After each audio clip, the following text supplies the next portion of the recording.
5:17.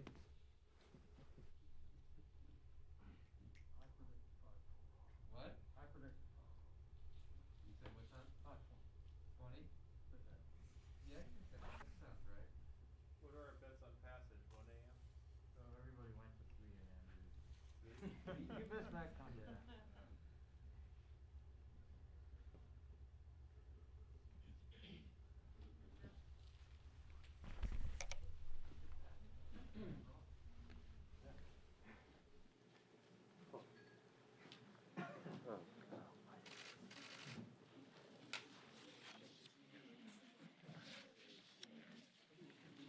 Is Mondaire here? Mondaire?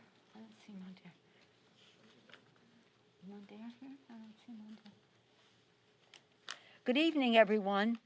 As we end this week, we think back to how we began when our country crossed a very sad number, and that was that over 500,000 people had died of the coronavirus, and so many millions more have been affected. Tonight, we are in Rules Committee awaiting their product so that we can bring to the floor legislation that saves lives and saves the livelihoods of the American people. It's a great day for us. When we take this vote, we will take a vote to reduce the spread of this virus, to put, as we keep saying, vaccinations in the arms of the American people, money into the pockets, children into the schools, workers back into their jobs so that we can go forward. I salute President Biden for his American Rescue Plan, which will do just that, rescue the American people. The loss of jobs, the loss of income, the loss of life, first and foremost. I want to salute the committee chairs who did such excellent work putting together this legislation with great precision so that it would honor the 51 vote privilege. It took time, it took knowledge, it took values, and it took strategic thinking to get the job done. And then it was handed over to the chairman of the Budget Committee. We could not be better served.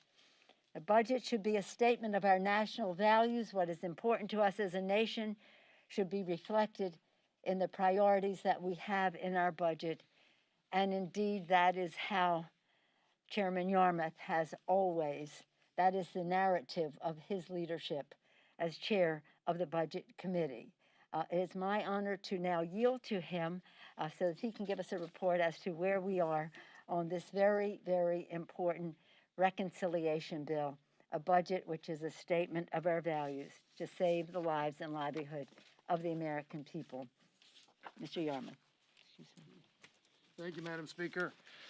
This process began 25 days ago when we introduced the reconciliation resolution. We've made remarkable progress in those 25 days, and I want to echo the Speaker in complimenting all the committee chairs. When you think about the committees that have been involved in this process, everybody from the Agriculture Committee to Energy and Commerce to Education to Science to Veterans Affairs, across the board, you realize three things. One is the breadth of the impact of the pandemic in both personal and economic terms, the many ways in which the pandemic has affected this country in virtually every corner of society, and finally, third, the magnitude of the response that's required.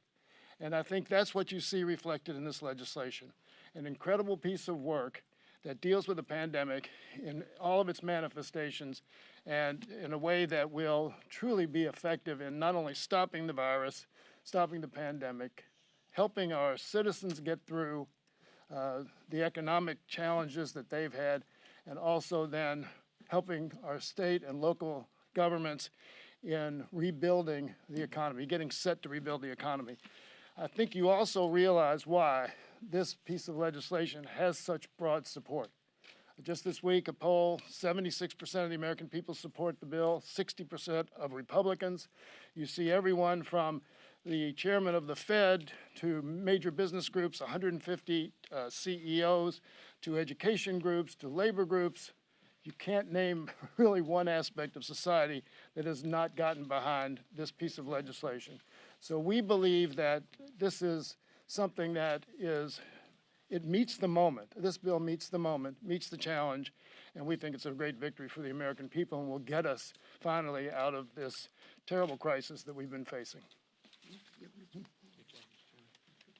Thank you very much, Mr. Chairman. I know you guys have done a lot of work, and I hate to disagree with the chairman. He says this started 28 days ago. Mr. Chairman, you mean literally in terms of your work on the Budget Committee. I get that.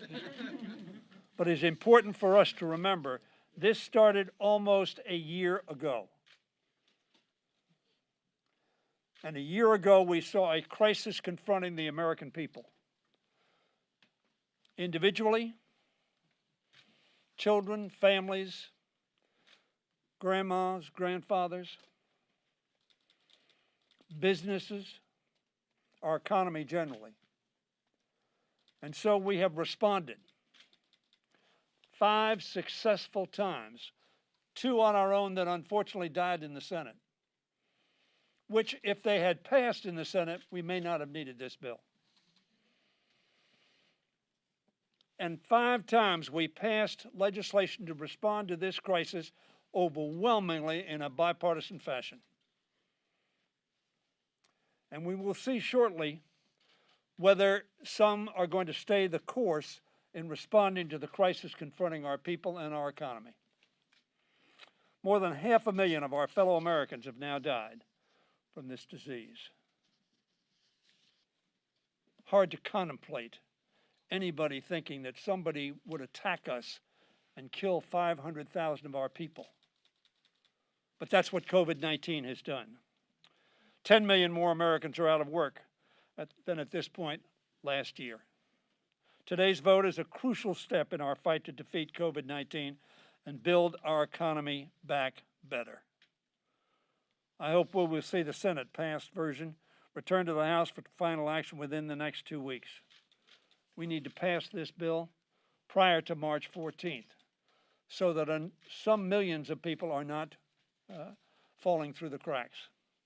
We are determined to send the American Rescue Plan to President Biden's desk before March 14th so we can begin providing American workers, businesses, schools, communities, men, women, children, with the assistance they so crucially need. Economists agree that we need a bold plan, not just another temporary measure. Mark Zandi, the chief economist of Moody's Analytics, said that another relief package is needed to get the other side of the package. A joint analysis of the American Rescue Plan by the Hamilton Project and Brookings estimated that it would boost economic activity by 4% this year. That's the kind of shot in the arm the economy needs, Madam Speaker. Real GDP would remain below the pre-pandemic level for the next several years, however. So delay is not an option. Failure is not an option. Retreating from the support of the American people that the 5 bills we passed in a bipartisan fashion reflected is not an option. In a poll of economists conducted by Reuters, over 90% said the American Rescue Plan would boost the economy significantly. We must enact a bill that reflects the urgent needs of our country and meets the crisis we confront. That is a moral imperative as well as a legislative imperative. And I now yield to Mr. Clyburn. Thank you very much, Mr. Leader, for yielding me time. Thank you, Madam Speaker, Mr. Chairman. Thank you so much, and to my colleagues, thank you for the tremendous work you have given to this effort. As you just heard, over 70% of the American people are in favor of this plan. In fact, earlier this week, 100 170 CEOs written a letter to the Congress asking that we pass this plan. The vast majority, I think 56% of small businesses have asked us to please pass this plan.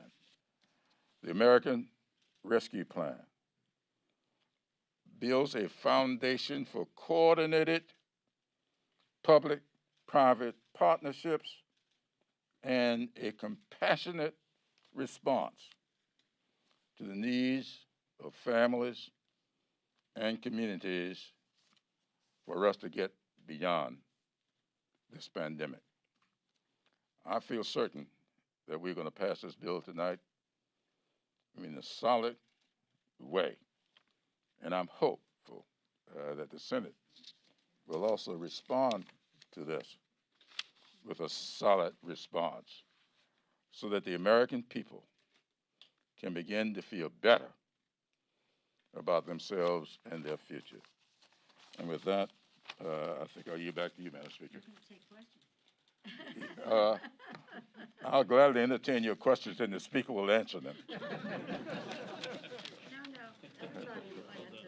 Thank you very much, Mr. Clyburn. I thank the distinguished whip and the distinguished majority leader, as well as our chair of the Budget Committee. Other members of the leadership are here as intellectual resources to answer any questions that you may have. We all, though, gather with great pride in the legislation that members will be receiving when it comes from the Rules Committee, where it is still under consideration. But it's a great, we're going to make a giant step forward tonight. Any questions? Yes, sir. Madam Speaker, do you agree with some of the members of the Democratic caucus that believe that the Senate should either overrule the parliamentarians' decision on minimum wage or break up the filibuster in order to keep minimum wage as part of this package? Well, I invite any of my colleagues who wish to answer that question to join me. As a matter of a practice, I don't get involved in the rules of the United States Senate. But as a matter of values, I can just say we will not rest until we pass the $15 minimum wage. We have been engaged in the fight for 15 for a long time. This is legislation that affects a majority of women. So over 60% of the people making the minimum wage are women. Many are moms. And it is so essential for us to do this. And whether it happens when we send this over there, we are sending it as a symbol of a difference it'll make in the lives of the American people. But not just a symbol, but as a solid proposal. If it doesn't prevail because of Senate rules, we will persist. But we will not stop until we very soon pass the $15 minimum wage. Any other comments that folks want to make on that subject, on the minimum wage? Madam Speaker, Yeah. Yes, ma'am. do you think that this issue specifically, raising the federal minimum wage, that it is an issue that can cost Democrats the House and the Senate in 2022? There's going to be a level of apathy that develops among people that voted to send Democrats to Congress in hopes of bold change, and will argue that Democrats aren't doing enough to make this happen. Now, we are determined to make this happen, so I don't want to answer a hypothetical if we don't have it. We have come here to get this job done. Mr. Clyburn, did you want to speak to that? Do I want to?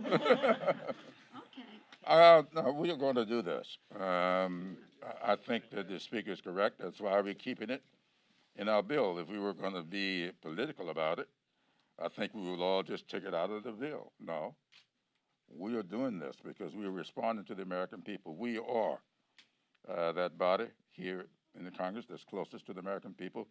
We think that $15 an hour ought to be the law of the land. We'll see what the Senate does. If they don't agree, we will come back with an independent, standalone piece of legislation and we're going to pass it again and hope that they respond. Now, the only thing that's causing us the problem right now is the parliamentarians' rule, and they're going to abide by the rules. And I think the president is not going to advocate that the vice president overrule the parliamentarian, and we see what happens with the other alternatives after we pass it again if we don't do it this time. May I just say that we have been on this for a long time. When we won the House the first, in this century the first time, in 2006, in the first 100 hours, not days, the first 100 hours, we passed an increase in the minimum wage. It had not been increased for 11 years, and we passed an increase in the minimum wage. It was part of our 6 for 06, that would be January 2007. When it went to the Senate, it had the wholehearted support of Senator Byrd of West Virginia, who put out a statement urging the Senate to take up and pass the legislation because it was so necessary. This is not a provision in a bill that is accepted or not by the Senate. This is, again, a value. This is a priority. We will get it done. And again, we'll study what the opportunities are to do that. But let's not be distracted from what is happening in this legislation. We have a family of 4 getting what? $1,400 times 4, $5,600. A family of 4 individuals getting the $1,400 to bring it to $2,000 for this series of direct payments. Half the children, poor children in America, will be taken off of poverty with the child tax credit, and especially addressing younger children in poverty, small, under 6-year-old children in poverty. The earned income tax credit will be a boon to those who are working and get the earned income tax credit. The unemployment insurance, which expires the middle of March, will be extended, as well as the expanded benefit for that.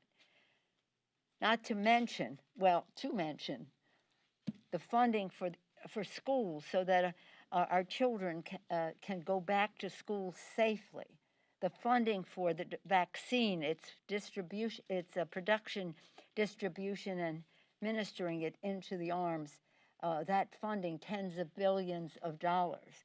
So if you're talking about crushing the virus, this legislation goes way down the road to doing that. If you're talking about putting money in the pockets of the American people, this is going to be a boon for families in our country, working families. If you're talking about getting our children back into school safely, billions of dollars to do just that in a way that is safe and addresses those schools which are in drastic need for better ventilation and separation and the rest.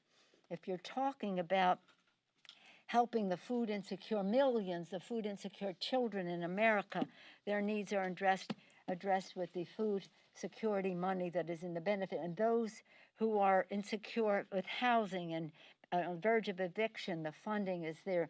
A better way to attend to the small businesses and the rest. This is a spectacular piece of legislation. While the Senate has prevented us temporarily from passing one aspect of it, let us not be distracted from what is in here, because it is a great bill. Any other comments on the bill? I just have one comment on the electoral implications of this, Eva. I think the more important question is, what kind of price are the Republicans, both in Congress and outside, who have opposed this help to the American people, oppose raising the minimum wage, what kind of price are they going to pay? Yes, sir. Is that your sales pitch to the progressives in your caucus who 2 weeks from now may have to vote without having the minimum wage? Is that what your It's not a sales pitch. We have a consensus in our caucus that we're here to get the job done for the American people. This isn't about any sales pitch. This is about who we are. And so many of the aspects of the bill have been constructed by our members. We think it's It's a great opportunity for our country. And you'll be able to pass it with or without minimum wage? Absolutely. Yes, sir. Question. Madam Speaker, when the bill comes back. Who called on you? Did somebody? I'm happy to yield, I'm happy to yield. You looked at me, I couldn't. Yeah, I'm happy to yield. No, okay, go ahead. Well, thank you. When the bill comes back, obviously there will be changes. Do you fear that some in your caucus will look at this and say, we want the perfect bill, and the perfect could become the enemy of the good? Is that a concern when it comes back, and that represents some divides in your caucus? No. Explain why. No. You asked a question.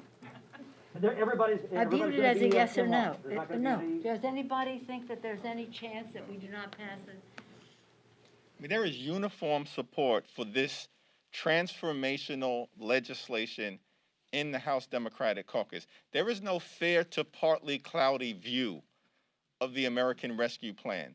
It's a sunny, aspirational, bold view because the $1.9 trillion plan, as the speaker indicated, will crush the virus, provide direct relief to the American people, increase the direct payment survival checks to a total of $2,000, provide $25 billion in assistance to renters and homeowners who are struggling, increase the food security EBT program by 15%, provide $350 billion in state and local assistance so we can protect public programming, public safety, public health, public education, public housing, public transportation, and the provision of the public good. And those are just the highlights. That's not the fine print, because it's a once-in-a-century pandemic, and the caucus, under the leadership of Speaker Pelosi, has recognized, with the full support of everyone, that it requires a once-in-a-century continuing, comprehensive, and compassionate congressional response, and that's exactly what the American Rescue Plan represents. I think that our unity around this bill comes from the stories that we've heard in our districts. And I just want to use one woman whose story has come to my attention in my district and how transformative this bill will be for her. She lost her job shortly after the pandemic, lost her apartment, lost her child care, and didn't have a way to be able to feed her young child or afford diapers. What this bill, and I'm so grateful to the leadership of my colleagues and the speaker, will say to her, one of the 1 in 4 American women who've been forced out of the workforce, one of the people that of the 140,000 jobs that were lost in December, every single one of them was held by a woman, and predominantly women of color. This bill will say to her there's a child tax credit that can help lift your child out of poverty. There will be a survival check to help you put a down payment on a new apartment. There will be food available for you. There will be vaccines and testing so that you can get back to your job. This is what this bill means to Americans, that we see them. And that is why we are so united behind this. And it's just not the Democratic caucus, it is the American people, because we are seeing them and we are meeting their tremendous suffering and loss with tremendous solutions and help. So I am so grateful to this caucus and to the work that has been done. And we look forward to delivering this for all of those who have struggled through this last year so mightily, and to restore that hope to our communities. That is why this bill is so supported by our caucus. This is an important bill for our caucus and for our country. I want to thank Chairman Yarmuth and the Budget Committee members who have done the work to get us this far, and the committee chairs, in addition to the members of leadership behind me. This bill has the support of our caucus because it meets the needs of our communities. That's our guiding principle. And we know that. We know that it has the public support. As Chairman Yarmuth mentioned, the question is, will the other side acknowledge that? Will they acknowledge that this bill provides benefits? Because when I'm not the only colleague on this stage who has had conversations with local leaders who enthusiastically support this bill, as Chairman Jeffries said, because it protects the public good, public transportation, public education, local money for our local communities. That's why this bill is good. In addition to the money for vaccine distribution that meets the needs of our communities, that's important. And our colleagues recognize that. And that's why I share the confidence and the sunny view, as the chairman mentioned, that we will pass this bill, and then we will pass it again because it is good for the American people. If I can just build on the Vice Chairman's point, add my thanks to Speaker Pelosi, Leader Hoyer, Whip Clyburn, Chairman Yarmouth, who's done extraordinary work, and all the chairmen. But I did a press event today. 3 of the 4 county executives in my district, which is a very conservative district, are Republicans. All 3 support this legislation. 2 appeared with me today. So I think it's important not to miss the broad bipartisan support for this package as soon as you step out of the Republican caucus room.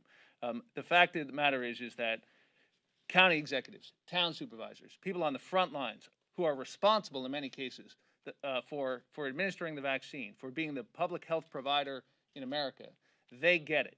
They understand that this is a long, dark night, but there is joy in the morning if we can come together around this rescue plan for the American people. It's not just the Republican caucus that matters. It is the millions of Republican voters who have said they support this legislation. 75% of the American public, 75%. That includes large numbers of Republican elected officials who are on the record saying we need it and we need it now.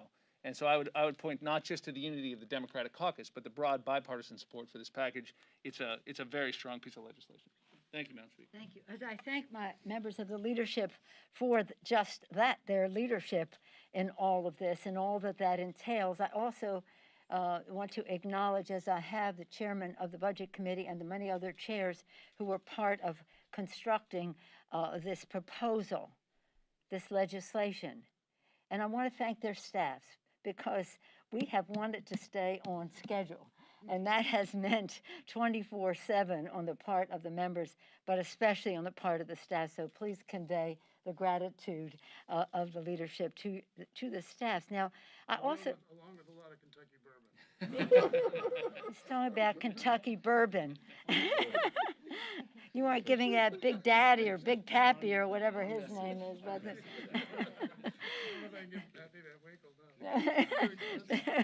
In any case, I also want to acknowledge the staff of the country.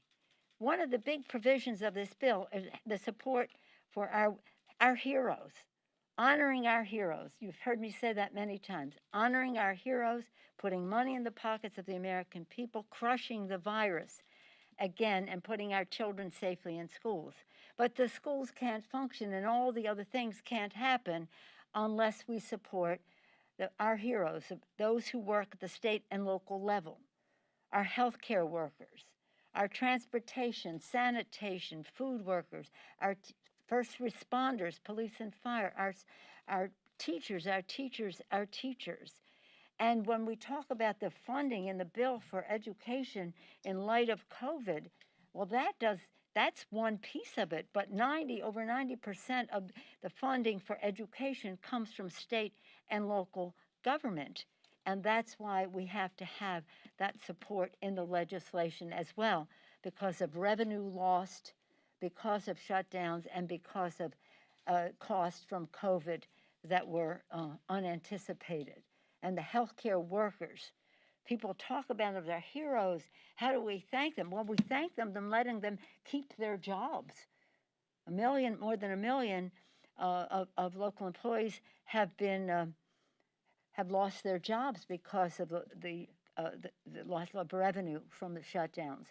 So in any case, for every way that we come at this challenge that we have, this bill addresses it, and pretty soon it will be passed in the House, sent over to the Senate, to be further engrossed, to pass and go to the White House so that it is in time for the March 14th deadline. I would like it well before that. The sooner we pass the bill and it is signed, the sooner we can make the progress that this legislation is all about, saving the lives and the livelihood of the American people. Thank you very much. Good evening.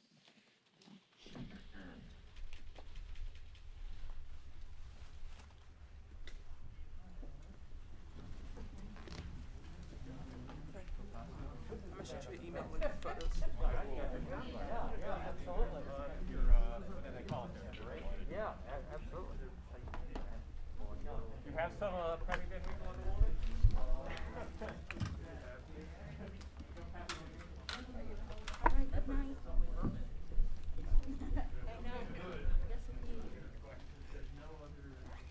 Night, everyone.